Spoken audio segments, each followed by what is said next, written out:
Le livre du Deutéronome, chapitre 5. Moïse convoqua tous les Israélites et leur dit: Écoute, Israël, les prescriptions et les règles que je vous fais entendre aujourd'hui. Apprenez-les et mettez-les soigneusement en pratique. L'Éternel notre Dieu a conclu une alliance avec nous à Horeb. Ce n'est pas avec nos ancêtres que l'Éternel a conclu cette alliance, c'est avec nous, qui sommes ici aujourd'hui, tous vivants. L'Éternel vous a parlé face à face sur la montagne du milieu du feu.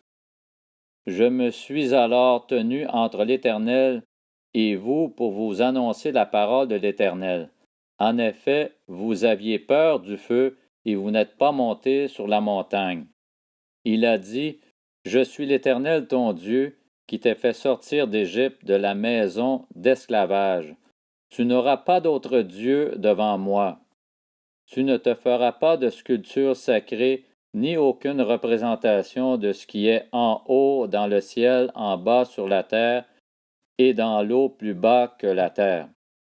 Tu ne te prosterneras pas devant ces choses, et tu ne les serviras pas, car moi, l'Éternel ton Dieu, je suis un Dieu jaloux. Je punis la faute des pères sur les enfants jusqu'à la 3e et à la 4e génération de ceux qui me détestent, et j'agis avec bonté jusqu'à 1000 générations envers ceux qui m'aiment et qui respectent mes commandements. Tu n'utiliseras pas le nom de l'Éternel ton Dieu à la légère, car l'Éternel ne laissera pas impuni celui qui utilisera son nom à la légère. Respecte le jour du repos en faisant un jour saint comme l'Éternel ton Dieu te l'a ordonné. Pendant 6 jours tu travailleras et tu feras tout ce que tu dois faire.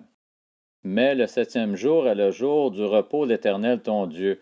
Tu ne feras aucun travail, ni toi, ni ton fils, ni ta fille, ni ton esclave, ni ta servante, ni ton bœuf, ni ton âne, ni aucune de tes bêtes, ni l'étranger qui habite chez toi, afin que ton esclave et ta servante se reposent comme toi.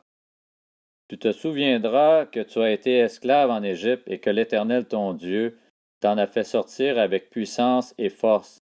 Voilà pourquoi l'Éternel ton Dieu t'a ordonné de respecter le jour du repos. Honore ton père et ta mère comme l'Éternel ton Dieu te l'a ordonné, afin de vivre longtemps et d'être heureux dans le pays que l'Éternel ton Dieu te donne. Tu ne commettras pas de meurtre, tu ne commettras pas d'adultère, tu ne commettras pas de vol, tu ne porteras pas de faux témoignages contre ton prochain, tu ne convoiteras pas la femme de ton prochain, tu ne désireras pas la maison de ton prochain, ni son champ, ni son esclave, ni sa servante, ni son bœuf, ni son âne, ni quoi que ce soit qui lui appartienne. Telles sont les paroles que l'Éternel a prononcées à haute voix sur la montagne du milieu du feu, des nuées et de l'obscurité, et qu'il a adressées à toute votre assemblée, sans rien ajouter. Il les a écrites sur 2 tables de pierre qu'il m'a données.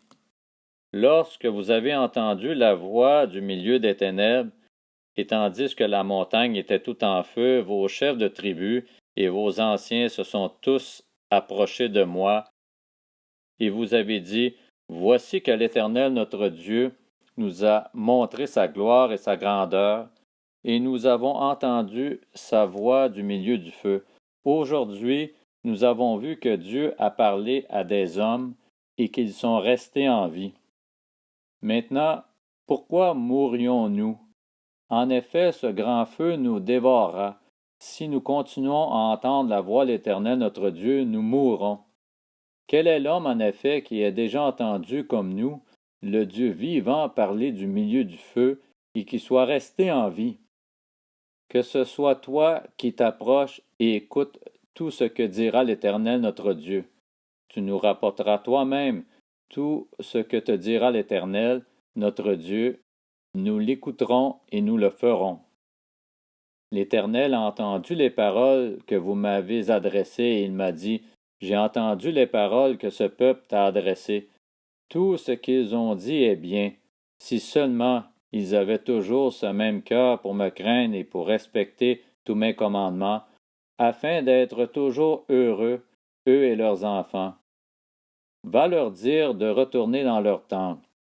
Quant à toi, reste ici avec moi, et je te dirai tous les commandements, les prescriptions et les règles que tu devras leur enseigner afin qu'ils les mettent en pratique dans le pays dont je leur donne la possession. Vous veillerez à vous conformer à ce que l'Éternel votre Dieu vous a ordonné de faire. Vous ne vous en écarterez ni à droite ni à gauche. Vous suivrez entièrement la voie que l'Éternel votre Dieu vous a prescrite, afin de vivre et d'être heureux, de vivre longtemps dans le pays dont vous aurez la possession.